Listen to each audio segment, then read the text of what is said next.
Well, guess what? This is take 2. I've done this whole video once, like usual, and it wasn't recording. Wow, so here I go again. My name is Madi, and I'm a Colorado knitter. This is a podcast about knitting, fiber, yarn, and all the making.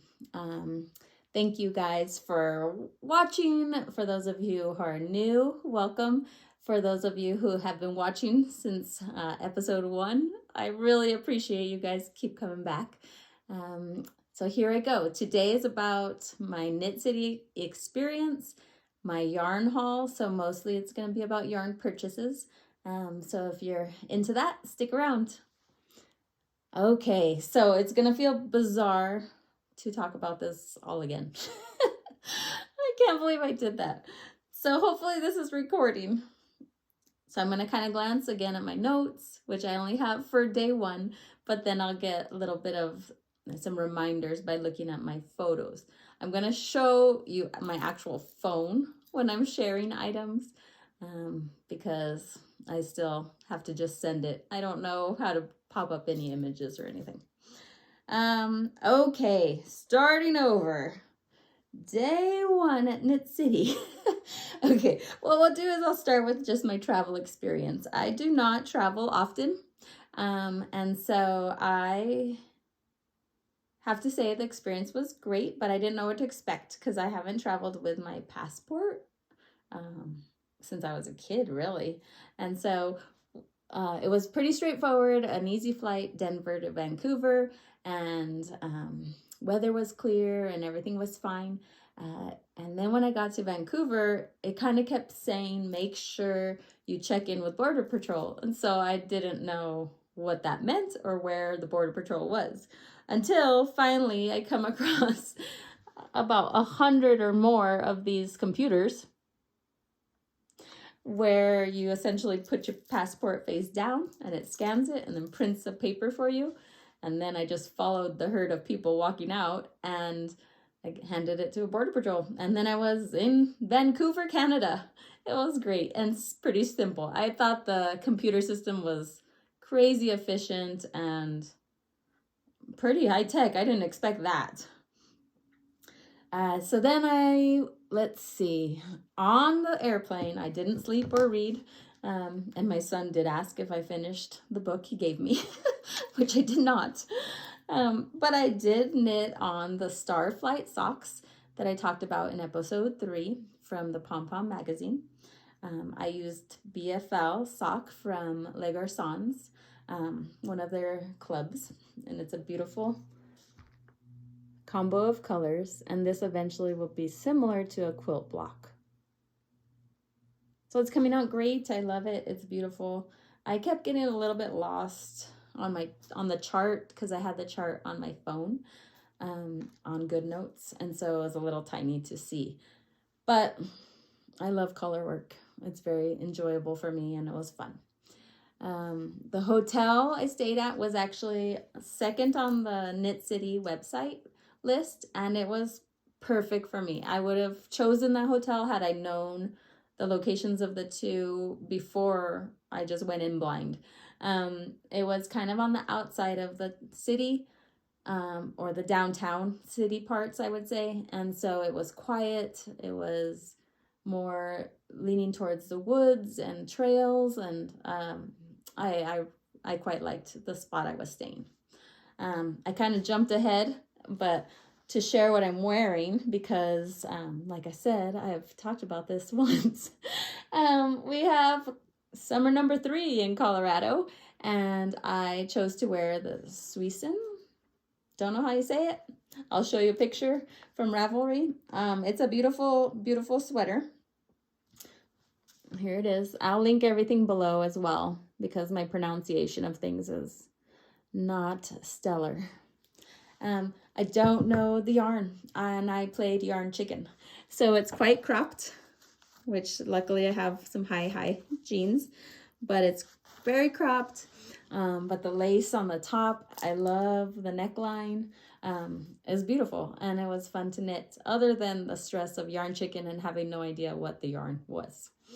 Okay, so I arrived at night, got settled in. Everything was super straightforward and easy. Went to sleep. Day 1 of Knit City, I had signed up for a class with Gudrun Johnson from 10 to 1. And like I said before, I was not going to stress or rush to the marketplace before that. My plan was to just go to class and then go to the marketplace when the class was over. And that worked well. I would do that again for my personality. So the classes were held at the Atrium Inn in Vancouver downtown, and luckily they allowed parking for anyone taking a class, even if you weren't staying there at the hotel, which was very generous and nice of them, because I kind of thought I was going to have trouble parking. So I did get there a little bit early and got Tim Hortons coffee and sausage egg muffin. Yeah, English muffin sandwich. Ooh, it was good. I was hungry and it was good. So I had a little Tim Hortons in Canada. And then I went to the lobby of the atrium, and there were some people waiting for the class that was about to start. And everyone was so nice, excited, involved, very involved with, some people were used to own a yarn shop. Some people had a yarn university online, a lot of online contacts and support, which is awesome. And this is why I feel so involved in the community, even though it's not necessarily next to me. I really feel like I get to know people and get to know what they're making, and people are generous to share their items, share their whips, share their life, and that's really fun for me. And that's partly why I started the podcast as well, to share a little bit about what happens in my knitting world. Okay, so again, the class was 10 to 1, and we showed up with, our homework was to make a swatch, and it was a swatch in the round of color work. And so we had one side of, and I kind of showed it in episode 3, we had one section of steeks that were vertical stitches, in the sense that they alternated colors in rows. And so let's see if you can see. So you can kind of see it here, but this is only half of them. So imagine there was more on this side. And so the benefit of the rows, when you're, when you're reinforcing your edge that you're going to cut, the benefit of the rows when you're crocheting them is that it's easy to see. In my case, it was, you grab a leg of the dark purple, you grab a leg of the light purple, and then you crochet that together. Gudrun Johnson shared that she uses double crochet. My crochet is disastrous, so I also had a very big crochet hook. So the main 3 things that I learned was, use a smaller crochet hook than your knitting needle, use a different color yarn than your project used so you can see what you're doing. And then 3rd was a little lighter weight yarn, unless you're using a fingering weight project. So in my case, for a cardigan I'm making and steeking, I used worsted Aran, and I will do my reinforcement with DK yarn.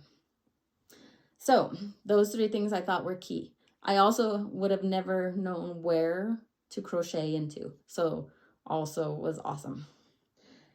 The other side of the steek swatch, she had us doing more of a checkerboard. I'm not sure if it shows, because again, it's been cut already, but it would be more of, one row is light, dark, light, dark. The next row is opposite, dark, light, dark, light. So checkered board. She said it was more personal preference. She has an easier time seeing the rows, which I agree on. I thought it was hard to see the checkerboard for which legs to pick up, but I guess the reason is just alternating. So again, you pick up a light leg, a dark leg, and then opposite, dark leg, light leg, as you crochet those reinforcement stitches.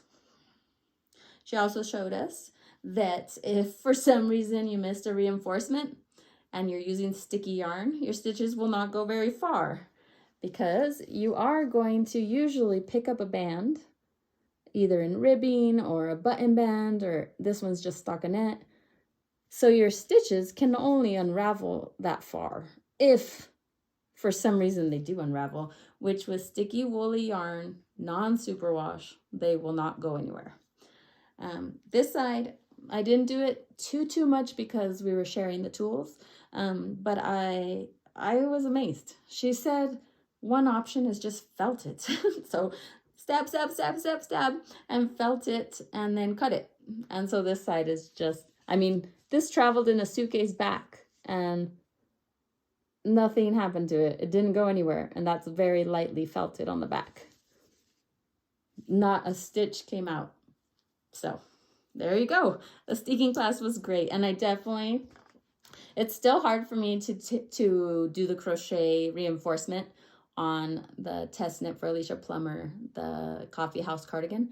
I'm having trouble finding which stitches to go through, but I'm cutting it in the next 2 days. It's going to happen because the stitches are not going anywhere. So I think it definitely gave me confidence. Everyone in the class, the students were great and nice, and oh my gosh, the people's color work swatches were immaculate, like just perfect. They were perfect. I couldn't believe that people knit that perfectly. It was beautiful.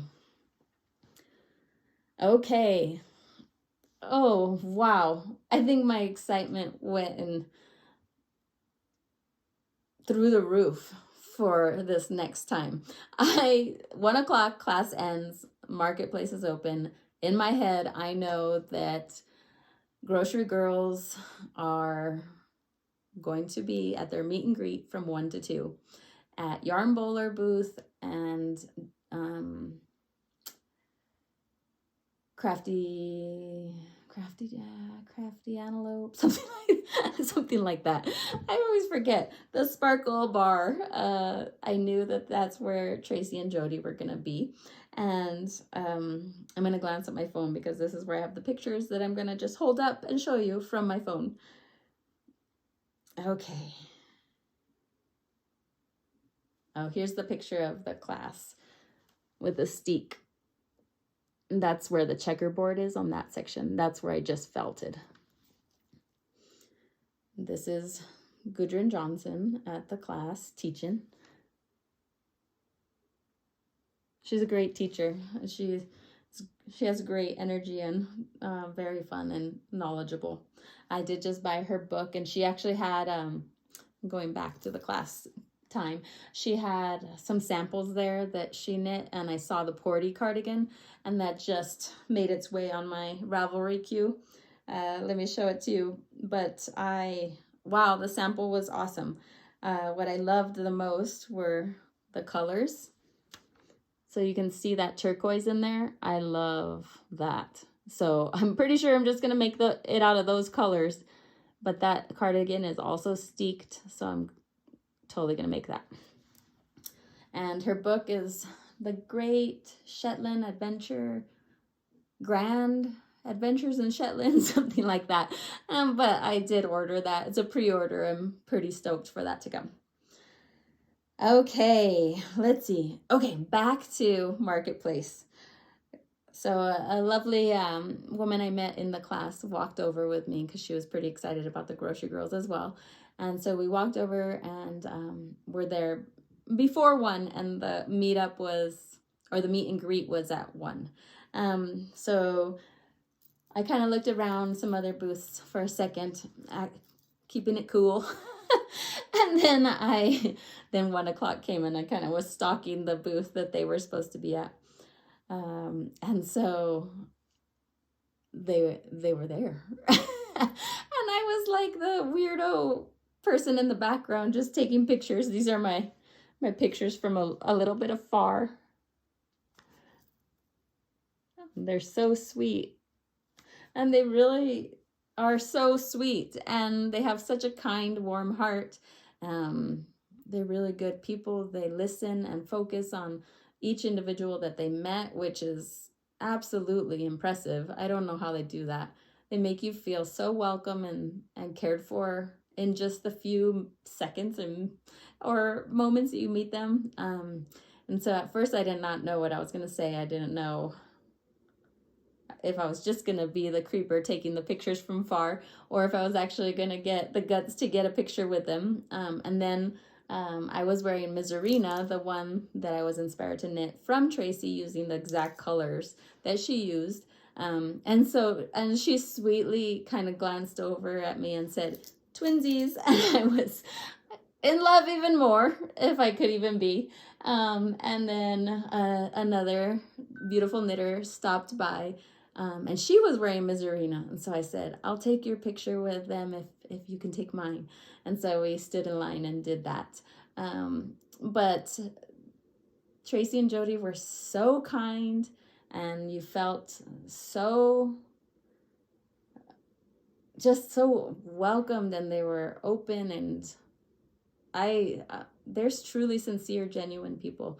They're exactly like they are on their podcast. They are wonderful, and it has to be a lot for them to meet and greet their fans, and we're just all awkward and fumbly and don't know what to say. But mostly I just wanted to thank them for all the work they've done and all their fundraisers and their beautiful podcast and the laughter and joy they give me, and sharing their journeys and opinions and hardships. But it was a very amazing experience. And this is me with them, and it's on Instagram because I was dying. Apparently I need to work on my smile, as I look like I'm just grinning ear to ear. I couldn't stand it. It was amazing. I couldn't believe it. So let's see. This is where my notes stopped, so bear with me. My mind is just going to go probably all over the place. But next, I went over to Candace, who is from The Farmer's Daughter, and she was just for a meet and greet. She was there at Spin Cycle's booth, and I was a nut job. I was so high and exhilarated after meeting Tracy and Jody that I was like, "Oh yeah, let me meet everybody." And my Hispanic self came out, and I was like going in for a hug for Candace, and then I realized what I was doing, and I was like, "Oh God, I'm sorry." And so I was super weird with Candace, but she was gracious enough to take a picture with me. So here it is. And I was super weird. Sorry, Candace. Oh, but then I calmed down, kind of walked around a little bit. I felt a little dumb, but also very thankful to be able to meet some people that I've been following for a while and love their yarn or their podcasts or all the things that they're doing out there in the knitting community. So then the shopping begins. And the very first thing I bought, I think I just hit the table, sorry. The very first thing I bought was this naturally dyed Slavic sock yarn from Sunflower Knit. Their booth was beautiful, very natural and neutral colors, just lovely. And this is 100% Manitoba Romanov wool from Sandy Ridge Sheep Farm and spun at the Longway Homestead. And the color is local indigo. But it is so good. It has like just a tinge of blues in there, and so it kind of looks like it would go with denim, but it's gonna be socks. I envision lacy socks with this woolly wool. Okay, so the next thing, I was pretty good about following my plan on Saturday. Sunday, not so much. So I had wanted to find a DK that I could knit the anchor sweater. I'll pull it up for you. And I will link these things below, usually by the evening of the podcast. Since I've done this twice, I hope I don't run out of battery. Here's the Anchor's jacket. I always say sweater, but it's like a little cardigan jacket. And it's in DK weight, so I wanted to find a color that I liked for a big sister, little girl that I was gonna knit this for. And I found this beautiful color. And it's Midnight Cravings. And it's awesome yarn company. And it's from Canada. And the name of the yarn color is lychee. And it's Comfort Sport DK, 85% superwash merino and 15% nylon.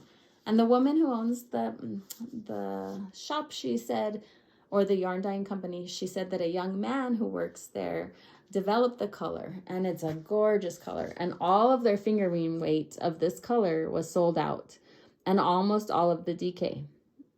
It's beautiful. And so I have no willpower whatsoever. So I actually wound up a ball of this skein in the hotel room and cast on the Anchor jacket, cardigan.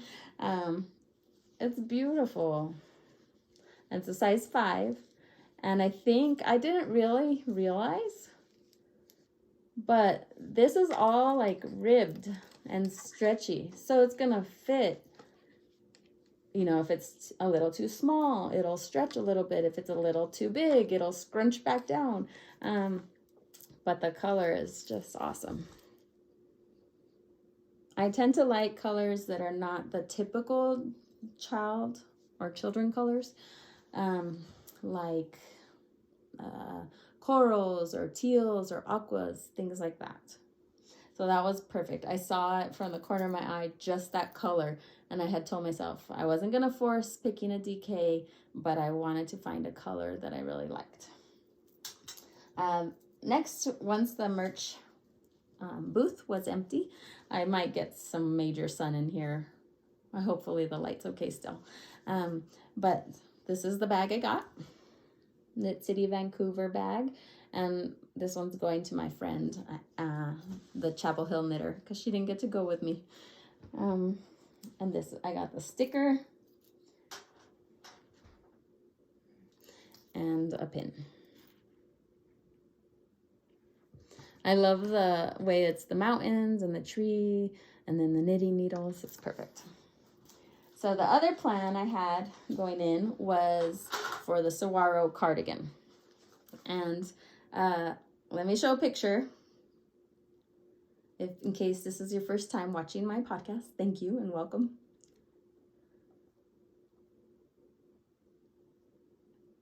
Let's see if I can find it for you and not take forever. I'm gonna already have to go pick up kids from school. There it is.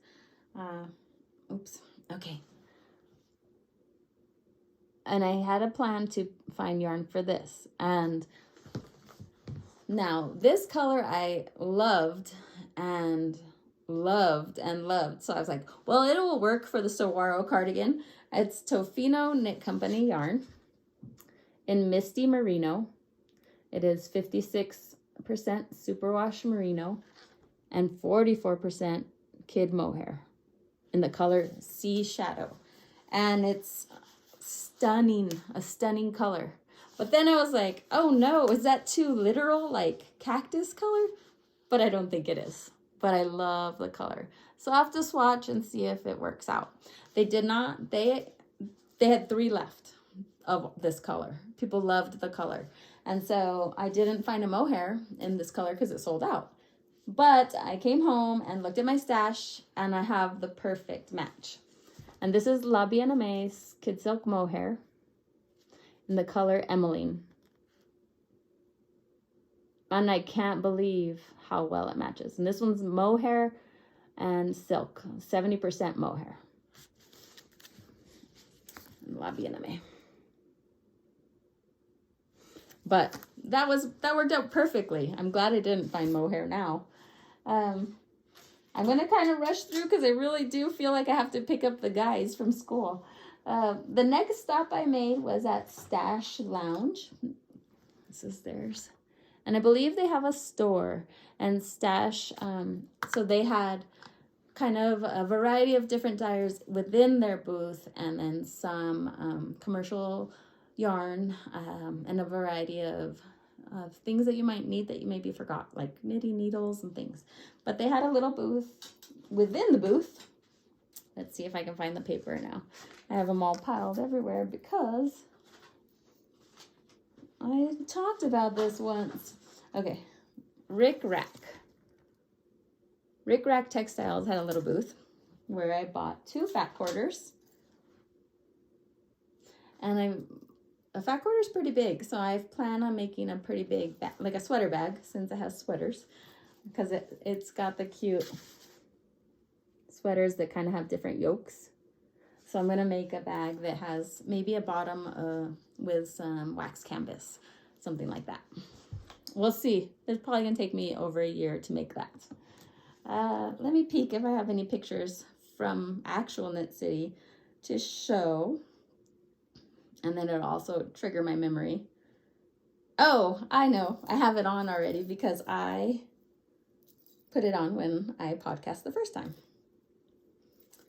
This is from Ocean Loop Studio.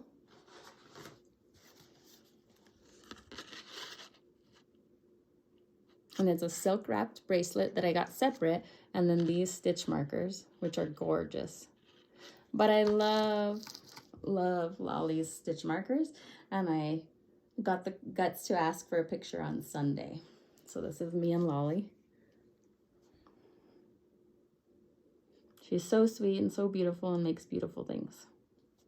Her booth was awesome and stunning. She uses some wood stands that are made in the United States, and she travels with those for her display, which really makes the booth quite lovely. Okay, is that all? Is that all of Saturday? Let me see. I think, oh, one more thing on Saturday. So this caught my eye. These were mended socks. And there's such a cute idea for mending that I bought a sock mending guide. And my husband has big feet, so I don't love making him socks. But the socks I have made do get wear spots on them. And so I thought, well, maybe I'll mend them, because that was a cute design that they did on these. This sock mending book is from Digits and Threads.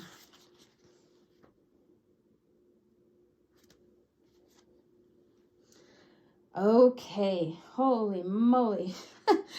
Now on to Sunday, because I might run out of battery. Sunday morning, so when I arrived on Friday, it was not raining, but I think it was overcast.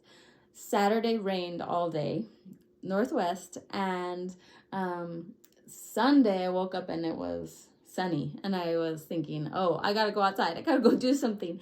So luckily I hopped onto All Trails app and found a little hike nearby, and I went for a little walk.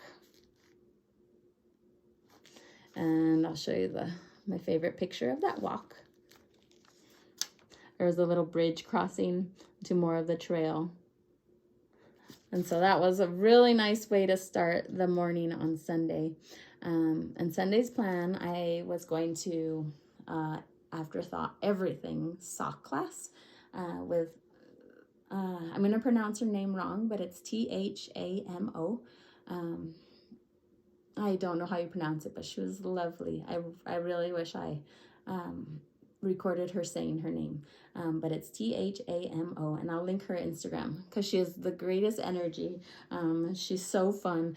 This is her teaching. She knows that I have this picture, but I love that joy that she was sharing. So the afterthought everything sock is as if you had a tube of yarn already knit, either machine knit or hand knit, and then you added a heel, toe, and cuff after, which I've never done before.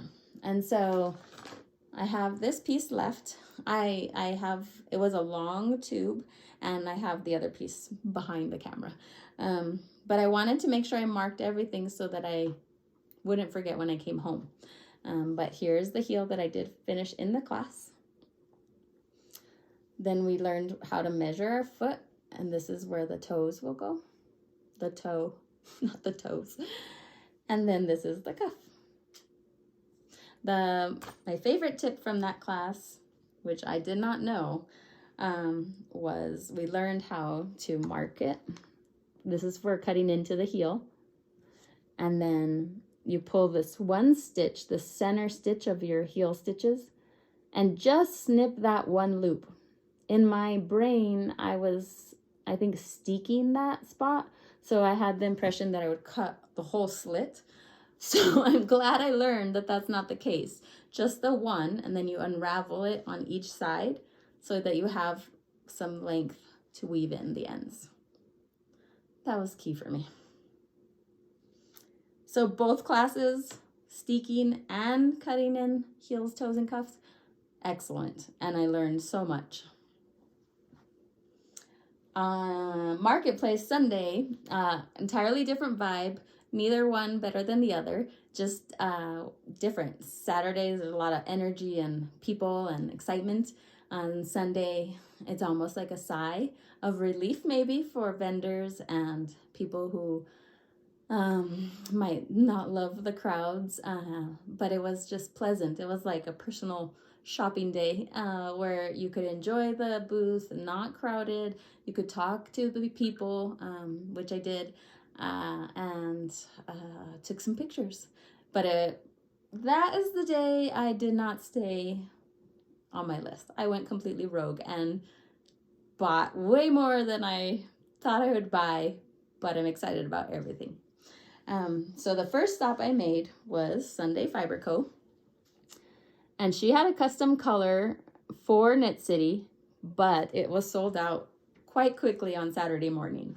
And so I did not get that. But looking at her selection, I did buy 2 skeins of sock yarn, which this is one, and it's Barefoot organic sock, 80% organic merino and 20% recycled nylon, eco superwash.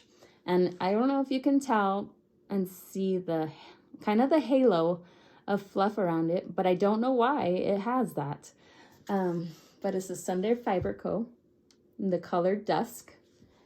And the other skein I bought is Wound in a Ball, because I have no willpower or resistance to knitting the things I buy immediately and casting on. And then I bought the last little mini set that I saw there, and it's a one-of-a-kind mini set, and it's a mess, but it's 4 little minis. And before I left, I got selected to test knit a sock for Alicia Plummer. And so when I saw this combo, I had to make the socks with this. And so here's a little sneak peek of the socks. And I don't know what it is about this yarn, but it definitely has a halo. And it definitely has the greatest stitch definition. It almost behaves like non-superwash for color work. And it's very soft. I really like it. Oh, and actually with that row counter that I've talked about, maybe episode 2, I was able to do the heel at a soccer game, which is not my normal thing. And I have my 2 rings like from my fingers as stitch markers because I didn't have them with me. And just a quick shout out to Melissa of Stitches Be Slippin'. I heard her say Mahdi today on her podcast and I nearly fell over. Hi Melissa, thank you. Okay. Oof. Oh, here's the Barefoot mini set before I got a hold of it in the hotel room. The next thing I got is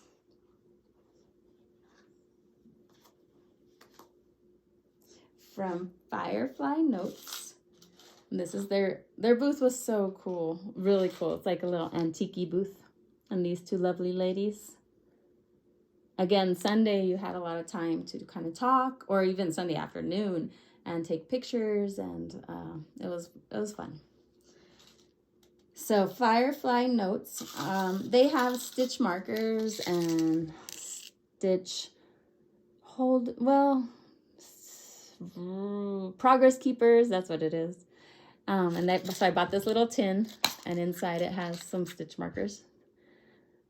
Now it does have a metal base in it, or metal, it is metal, but it has a magnetic base, and these are not magnetic stitch markers, but I do have some from Cocoa Knits that I'll probably trade out so that I can benefit from that magnetic insert in there. But I love the image on that. And then I feel like I'm flying now because I keep looking at the clock. Let's see. Okay. This lovely lady had Crafty Jack's Boutique. She had this amazing yarn. I was just standing there looking at the colors, and I think I was doing this the whole time. And she said, "It looks like you might have a question." And I just loved it. That's really what I wanted to say. I just was loving the yarn and clearly handling it. So I was taking this one home. But Crafty Jack's Boutique, she shared that she created the Heartfelt sock. And it's BFL and mohair. So 75% BFL and 25% kid mohair. And she wrote it very nicely here, so I'm just going to share what she actually shared verbally with me at the booth.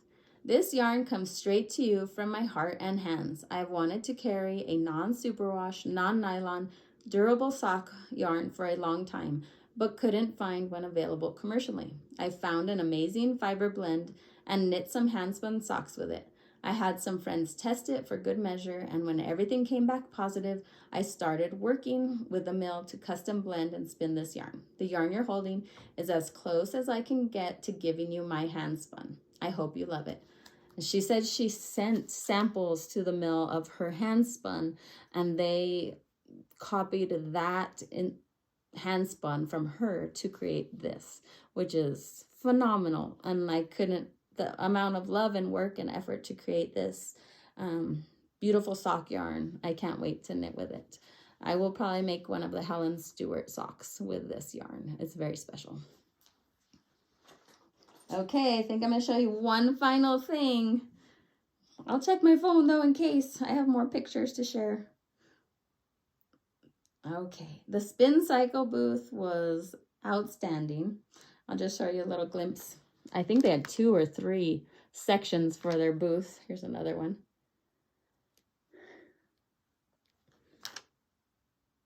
But you could just spend hours there. And just the people and the families and the wife and husband and people who were working the booth were just so nice and kind. These folks from Spin Cycle are just the nicest people ever. I shared my ridiculousness when I met Candace to Kate. This is Kate. And she was so sweet. She was like, "You put all these knitting introverts together in a marketplace and we don't know what to do." And so that was exactly it. That was totally the perfect explanation. But I appreciate her making me feel a little bit better about my weirdness.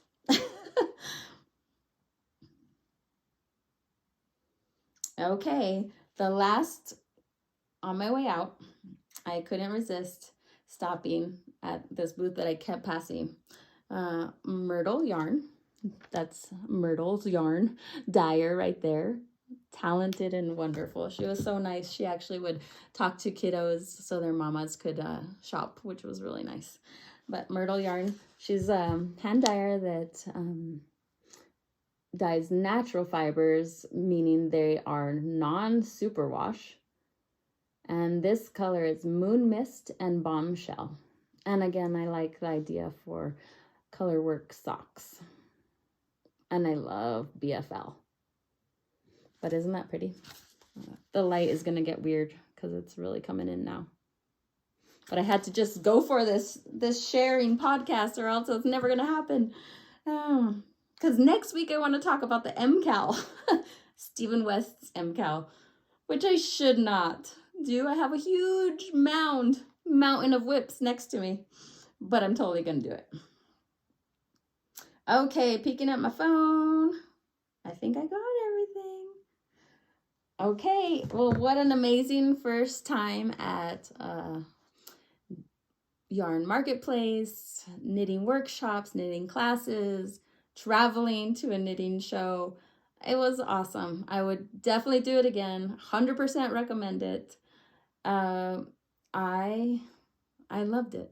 And so thank you for all the people who work so hard to create these knitting events in Knit City, Canada, and all the vendors who did a lovely job. There's a lot of work, and I just wanted you guys to know it's not unnoticed. So thank you so much for watching. I hope you like and subscribe. Again, this is Mari, Colorado Knitter. See you later.